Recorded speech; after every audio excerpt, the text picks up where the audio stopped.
പഹൽഗാം ഭീകരാക്രമണത്തിന് പിന്നാലെ പാകിസ്ഥാനെതിരായി ഇന്ത്യയുടെ നടപടി ഏത് സ്വഭാവത്തിലുള്ളതായിരിക്കും, അത് ഏത് രീതിയിലാണ് നടപ്പാക്കപ്പെടാൻ പോകുന്നത് എന്നത് സംബന്ധിച്ചുള്ള ആകാംക്ഷകൾ നിറഞ്ഞു നിൽക്കുന്ന മണിക്കൂറുകളിലൂടെയാണ് നമ്മൾ കടന്നു പോകുന്നത്. ഈ ഘട്ടത്തിൽ ഏറ്റവും പ്രധാനമായിട്ടുള്ളത് 2 യോഗങ്ങൾ ഡൽഹിയിൽ നടക്കുന്നു എന്നുള്ളതാണ്. ഒന്ന്, കേന്ദ്ര മന്ത്രിസഭയുടെ സുരക്ഷാകാര്യ സമിതി യോഗം. അതിലായിരിക്കും തുടർ നടപടികൾ സംബന്ധിച്ച തീരുമാനങ്ങൾ, സുപ്രധാനമായ തീരുമാനങ്ങൾ വരാനിരിക്കുന്നത്. അതിന് തൊട്ടു പിന്നാലെ തന്നെ കേന്ദ്ര മന്ത്രിസഭാ യോഗവും ചേരുന്നുണ്ട്.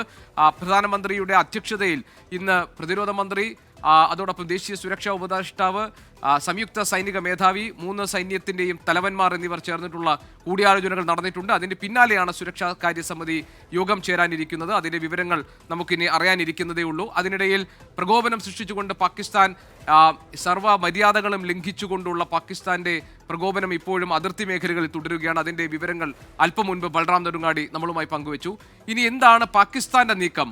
ഐക്യരാഷ്ട്രസഭ യുദ്ധസമാനമായ ഈ സാഹചര്യത്തിൽ ഇരു രാഷ്ട്രങ്ങളിലും സമന്വയത്തിന്റെ പാത കണ്ടെത്താൻ വേണ്ടിയുള്ള ശ്രമങ്ങൾ ആരംഭിച്ചിട്ടുണ്ട്. അമേരിക്ക തന്നെ പറഞ്ഞിരിക്കുന്നത് ഈ കാര്യത്തിൽ സംയമനത്തോടുകൂടി ഒരു നിലപാട് സ്വീകരിക്കണമെന്നുള്ളതാണ്. ശ്രീനാഥ് ചന്ദ്രൻ, ഞങ്ങളുടെ പ്രതിനിധി, അതിന്റെ പൂർണ്ണമായ വിവരങ്ങളുമായി നമുക്കൊപ്പം ചേരുന്നുണ്ട്. ശ്രീനാഥ്, ഒരു യുദ്ധസമാനമായ സാഹചര്യം നിലനിൽക്കുമ്പോൾ ഏത് ഘട്ടത്തിലും ഏത് നിമിഷത്തിലും ഇന്ത്യയുടെ ഭാഗത്തുനിന്നൊരു തിരിച്ചടി ഉണ്ടാകാം എന്ന പാകിസ്ഥാൻ ഭയത്തോടുകൂടി പ്രതീക്ഷിക്കുന്നുണ്ടല്ലോ. ആ ഒരു കരുതലിലാണല്ലോ പാകിസ്ഥാനുള്ളത്. പാകിസ്ഥാനിലും ഇന്ന് ഇന്ത്യയിലേതുപോലെ തന്നെ പ്രധാനപ്പെട്ട യോഗങ്ങൾ ചേരുകയാണ്, മന്ത്രിസഭാ യോഗം നടക്കാനിരിക്കുകയാണ്. എന്താണ് പാകിസ്ഥാനിൽ നിന്ന് വരുന്ന വിവരങ്ങൾ?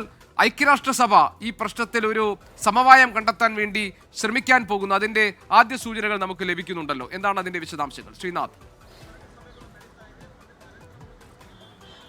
GK, ഇന്ത്യ പാകിസ്ഥാനെതിരായ കടുത്ത തീരുമാനങ്ങളെടുത്ത് നിലപാടെടുത്ത് മുന്നോട്ട് പോയ ആ ഘട്ടത്തിൽ ഇന്ത്യക്കെതിരെ ഒരു യുദ്ധഭീഷണി മുഴക്കിയാണ് ആ സമയം പാകിസ്ഥാൻ നേതാക്കളൊക്കെ തന്നെ, പ്രധാനമന്ത്രി അടക്കമുള്ള ആളുകളൊക്കെ രംഗത്ത് വന്നത്. പക്ഷേ ഇപ്പോൾ പാകിസ്ഥാൻ യുദ്ധത്തെ ഭയന്ന് പുറകോട്ട് മാറുന്ന കാഴ്ചയാണ് നമുക്ക് കാണാൻ വേണ്ടി കഴിയുന്നത്.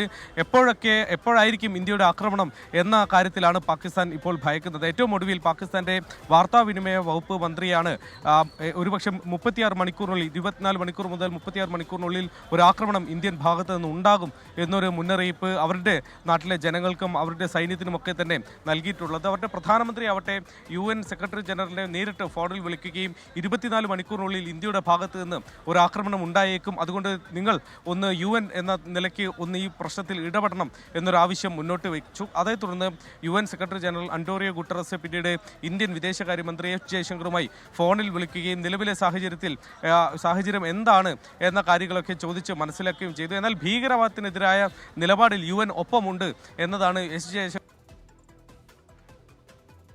ശരി, ഐക്യരാഷ്ട്രസഭ ഈ വിഷയത്തിൽ എങ്ങനെയാണ് നിലപാട് സ്വീകരിക്കാൻ പോകുന്നത്, എങ്ങനെ ഇടപെടാൻ പോകുന്നു എന്നത് നമുക്ക് കാത്തിരുന്ന് കാണാം. ചെറിയ സാങ്കേതിക പ്രശ്നമുണ്ട്. ശ്രീനാഥ് ചന്ദ്രൻ നമ്മളോടൊപ്പം ചേർന്നത് ശ്രീനഗറിൽ നിന്നാണ്. അതിന്റെ വിശദാംശങ്ങൾ ഒരിക്കൽ കൂടി പരിശോധിക്കാം. ഇപ്പോൾ ഹാഷ്മി താജ് ഇബ്രാഹിം നമ്മളോടൊപ്പം ഉണ്ട് ശ്രീനഗറിൽ നിന്ന്. ഹാഷ്മി, ഭീകരർക്ക് വേണ്ടിയുള്ള തിരച്ചിൽ വളരെ ഊർജിതമായി കഴിഞ്ഞ മണിക്കൂറുകളിൽ നടക്കുന്നുണ്ടല്ലോ. അതിന്റെ ഏറ്റവും പുതിയ അപ്ഡേറ്റ് എന്താണ് ഹാഷ്മി?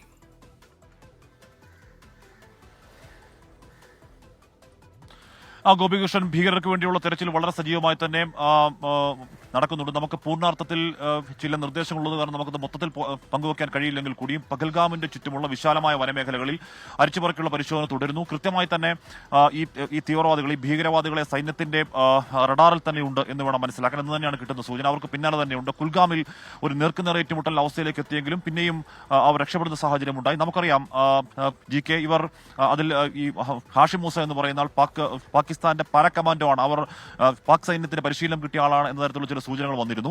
അപ്പോൾ ഇത്തരത്തിൽ ഘോര വനാന്തരങ്ങൾ, നിബിഡ വനാന്തരങ്ങൾ ഒളിച്ചിരിക്കാനും ഇത്തരം നികൃഷ്ട പ്രവർത്തനങ്ങൾ നടത്താനും ഒക്കെയുള്ള പരിശീലനം കൃത്യമായി കിട്ടിയ ആളാണ് ഹാഷിം മൂസ. എങ്കിൽ കൂടി എത്ര വലിയ പരിശീലനം കിട്ടിയാലും അവർക്ക് തൊട്ടു പിന്നാലെ തന്നെ സൈന്യമുണ്ട്. എന്തായാലും ഒരു കാര്യം നമുക്ക് ഉറപ്പിക്കാം, 6 നാൾ മുമ്പ് നടന്ന പഹൽഗാം തീവ്രവാദി ആക്രമണത്തിന്റെ തുടർച്ചയിൽ ഇവർക്ക് എന്തായാലും രക്ഷപ്പെട്ട് ജമ്മു മേഖലയിലേക്കോ പാകിസ്ഥാനിലേക്കോ തിരിച്ചു പോകാൻ കഴിഞ്ഞിട്ടില്ല എന്ന കാര്യം സ്ഥിരീകരിക്കാം, എന്ന കാര്യം ഉറപ്പിക്കാം. നമ്മുടെ സൈന്യം അവരെ വളഞ്ഞിട്ടുണ്ട് പല മേഖലകളിൽ. അത് കുറച്ച് വിശാലമായ വനമേഖലയാണ്. പഹൽഗാമിന് ചുറ്റുമുള്ളത് ഏക്കർ കണക്കിന് പൈൻമരങ്ങൾ നിറഞ്ഞ അതിവിശാലമായ വനമേഖലയാണ്.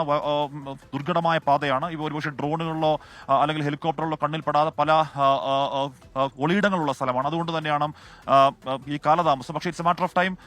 GK, എത്രയും പെട്ടെന്ന് തന്നെ ആ വാർത്ത അവിടെ ഒന്ന് വരും എന്നാണ് അറിയാൻ കഴിയുന്നത്. നേരത്തെ GK ചോദിച്ചതുപോലെ പാകിസ്ഥാനിലും നടന്നുകൊണ്ടിരിക്കുന്നത് അങ്ങേയറ്റം പരിഭ്രാന്തിയിലുള്ള നീക്കങ്ങൾ പാകിസ്ഥാൻ നടന്നു. ഏറ്റവും ഒടുവിൽ അറിയാൻ കഴിയുന്നത് അവരുടെ റഡാർ സംവിധാനങ്ങൾ സിയാൽകോട്ട് മേഖലയിലേക്ക് മാറ്റിയിരിക്കുന്നു എന്നുള്ളതാണ്. അതായത് സിയാൽകോട്ട് മേഖലയിൽ നിന്നും ഇന്ത്യയുടെ നീക്കങ്ങൾ എന്ത് എന്നറിയുന്നതിനാണ് ആ നീക്കം.